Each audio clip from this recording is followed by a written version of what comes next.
नमस्कार दोस्तों, मैं अमित सहारण युवा हरियाणा में आप सभी का स्वागत करता हूं।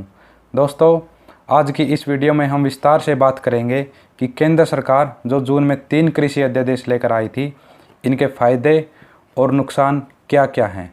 हालांकि ये तीनों अध्यादेश लोकसभा से केंद्र सरकार ने पास करवा लिए हैं और इसके ऊपर किसान और सरकार का क्या कहना है, इसका पूरा निचोड़ भी हम आपको बताएंगे। और इसके साथ ही ये भी जानेंगे कि क्या आने वाले समय में हरियाणा और पंजाब के किसानों का हाल भी बिहार के किसानों की तरह हो जाएगा। तो आइए शुरुआत करते हैं।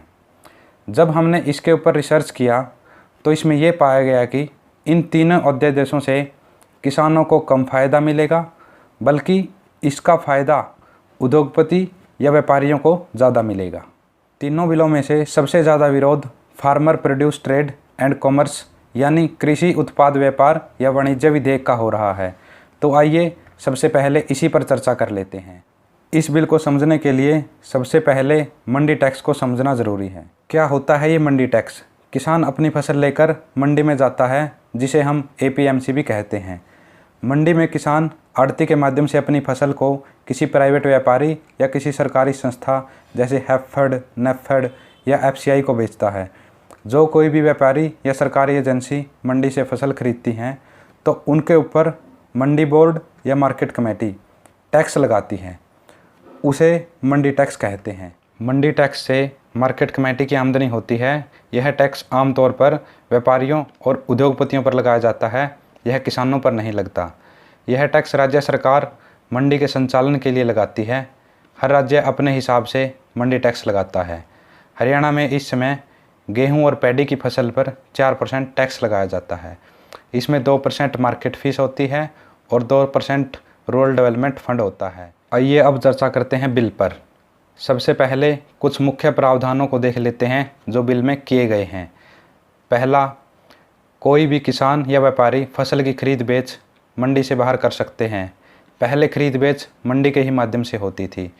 दूसरा, मंडी के बाहर खरीद बेच करने पर किसी भी प्रकार का कोई टैक्स नहीं लगेगा, मतलब राज्य सरकारें मंडी के बाहर अब टैक्स नहीं लगा सकती। तीसरा, कोई भी किसान कहीं पर भी अपनी फसल बेच सकता है। एक देश एक मार्केट की व्यवस्था लागू हो जाएगी। चौथा, इस बिल में ऑनलाइन ट्रेडिंग का भी प्रावधान किया गया है। अब समझते हैं कि केंद्र सरकार इसको लेकर क्या दलील दे रही है। सरकार की तरफ से लगातार कहा जा रहा है कि ये अध्यादेश किसानों की तकदीर बदल देंगे और इनसे किसानों की आमदनी बढ़ेगी। प्रधानमंत्री नरेंद्र मोदी ने भी ट्वीट करके कहा कि किसान अपनी फसल को देश के किसी भी बाज़ार में मनचाही कीमत पर बेच सकेंगे। लेकिन सवाल ये उठता है कि किसानों की मनचाही कीमत पर खरीदेगा कौन? पूरी की पूरी सरकार ट्वीट करने में लगी हुई है। इन अध्यादेशों से किसानों को फ़ायदा होगा, लेकिन कोई ये नहीं बता रहा कि फ़ायदा कैसे होगा। जितना जोर ट्वीट करने पर लगा रखा है, यदि इतना ही जोर किसानों को इसका फ़ायदा समझा देने में लगा देते तो शायद किसान प्रदर्शन ही ना करते। हरसिमरत कौर बादल ने भी बिलों के विरोध में मोदी कैबिनेट से इस्तीफ़ा दे दिया और उन्होंने कहा कि 2 महीने से सरकार अभी तक किसानों का विश्वास नहीं जीत सकी, लोगों को इसके फ़ायदे नहीं गिनवा पाई, तो ये बिल किसान हितैषी कैसे हो सकता है। आइए अब देखते हैं कि इस बिल को लेकर किसानों का क्या कहना है। किसान लगातार 2 महीने से इस बिल का विरोध कर रहे हैं। किसानों का कहना है कि इसके आने से मंडी व्यवस्था ख़त्म हो जाएगी और सरकार भविष्य में MSP यानी न्यूनतम समर्थन मूल्य को ख़त्म करने की दिशा में आगे बढ़ रही है। किसानों का ये भी आरोप है कि सरकार की मंशा बड़े बड़े कॉरपोरेट घरानों को फ़ायदा पहुंचाने की है। किसान लगातार सरकार से ये मांग कर रहे हैं कि यदि सरकार सच में ही किसानों का भला चाहती है तो एक बिल और लेकर आए जिसमें सुनिश्चित किया जाए कि मंडी से बाहर और अंदर दोनों जगह MSP से कम रेट पर खरीद नहीं होगी। सिर्फ कहने से काम नहीं चलेगा। आइए पहले बात कर लेते हैं इस बिल से होने वाले नुकसानों की। पहला और सबसे बड़ा नुकसान, इससे मंडी व्यवस्था पर असर पड़ेगा। मंडी के बाहर खरीद बेच पर किसी तरह का कोई टैक्स नहीं लगेगा। ये प्रावधान इस बिल में किया गया है। अब मंडी टैक्स नहीं लगेगा तो मंडी की आय कहाँ से होगी? अब मंडी की आय नहीं होगी तो मंडी चलेगी कैसे? और धीरे धीरे मंडी व्यवस्था ख़त्म हो जाएगी। मंडी की आय खत्म होने से मंडी एक लॉस मेकिंग डिपार्टमेंट बन जाएगा। सरकार के ऊपर बोझ पड़ेगा। सरकार जब प्रॉफिट मेकिंग डिपार्टमेंट को बेच रही है तो लॉस मेकिंग डिपार्टमेंट को रखेगी कहाँ से। हालांकि अभी मंडी प्रॉफिट मेकिंग डिपार्टमेंट है। 2017-18 में हरियाणा एग्रीकल्चर मार्केटिंग बोर्ड की आय 870 करोड़ के पार थी। इसमें से सबसे बड़ा हिस्सा 700 करोड़ केवल मार्केट फीस से आता है। मंडी अपनी इस कमाई में से गोदाम बनाने पर, शेल्टर, शेड या पार्किंग की व्यवस्था करने के लिए या फिर सड़कें बनाने या मरम्मत करने पर खर्च करती है। 2017-18 में मंडी बोर्ड द्वारा 140 करोड़ रुपए से ज़्यादा खर्च मंडियों के विकास के लिए किया गया। दूसरे बड़े नुकसान की बात करें तो आने वाले समय में एमएसपी यानी न्यूनतम समर्थन मूल्य पर भी इसका असर पड़ सकता है। हालांकि सरकार का ये कहना है कि न्यूनतम समर्थन मूल्य से कोई छेड़छाड़ नहीं होगी, लेकिन मंडी व्यवस्था ही नहीं बचेगी तो न्यूनतम समर्थन मूल्य की गारंटी कौन देगा। आपको बता दें कि न्यूनतम समर्थन मूल्य की गारंटी सिर्फ सरकारी खरीद पर ही दी जाती है। प्राइवेट खरीद पर न्यूनतम समर्थन मूल्य की कोई गारंटी सरकार द्वारा नहीं दी जाती। आप आंकड़े जानकर हैरान हो जाएंगे कि पूरे देश में सिर्फ 6% किसान यानी 100 में से केवल 6 किसान ही अपनी फसल एमएसपी पर बेच पाते हैं। बाकी 94% का कोई अता पता नहीं कि उनकी फसल किस रेट पर बिकती है। इस 6% में हरियाणा और पंजाब के किसान सबसे ज़्यादा हैं, क्योंकि यहाँ पर मंडी व्यवस्था बची हुई है। अब जानते हैं कि क्या किसानों को इसका फ़ायदा मिलेगा। इसको समझने के लिए आपको ले चलते हैं 2006 में। 2006 में भी मंडी व्यवस्था को ख़त्म करने की कोशिश की गई थी। उस समय बिहार सरकार ने एपीएमसी एक्ट को ख़त्म कर दिया था। 2020-21 में बिहार में सरकारी एजेंसियों द्वारा 61 लाख मीट्रिक टन गेहूं में से केवल 5000 टन गेहूं की सरकारी खरीद की गई, जो कुल उत्पादन का केवल 0.08% है। सरकारी आंकड़े ये भी बताते हैं कि बिहार में सरकार द्वारा केवल 1002 किसानों से ही सरकारी खरीद की गई। बिहार में सरकारी खरीद इतनी कम क्यों होती है? इसके पीछे का मुख्य कारण है कि सरकारी खरीद सेंटर का लगातार कम होना। 2015-16 में बिहार में सरकारी खरीद सेंटर की संख्या 9000 थी, लेकिन 2019-20 तक यह घटते घटते केवल 1619 रह गई है। सरकारी खरीद सेंटर की कमी की वजह से बिहार के किसान अपनी फसल को न्यूनतम समर्थन मूल्य पर नहीं बेच पाते।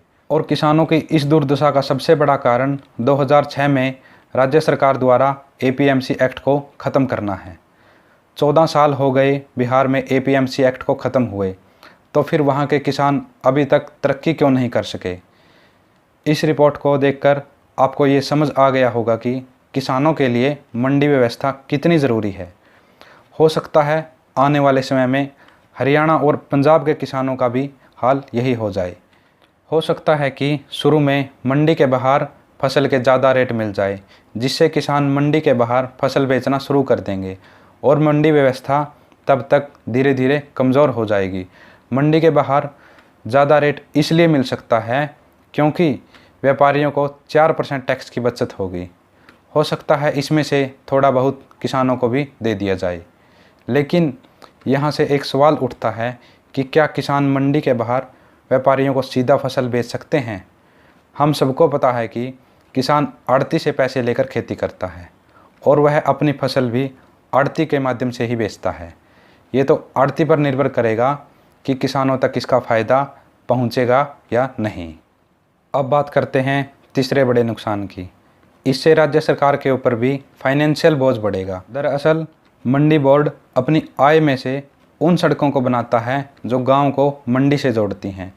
2017-18 में मंडी बोर्ड द्वारा 350 करोड़ रुपए से ज़्यादा सड़क बनाने या मरम्मत करने पर खर्च किए गए। यदि मंडी की आय ही नहीं होगी तो मंडी बोर्ड खर्च कहाँ से करेगा?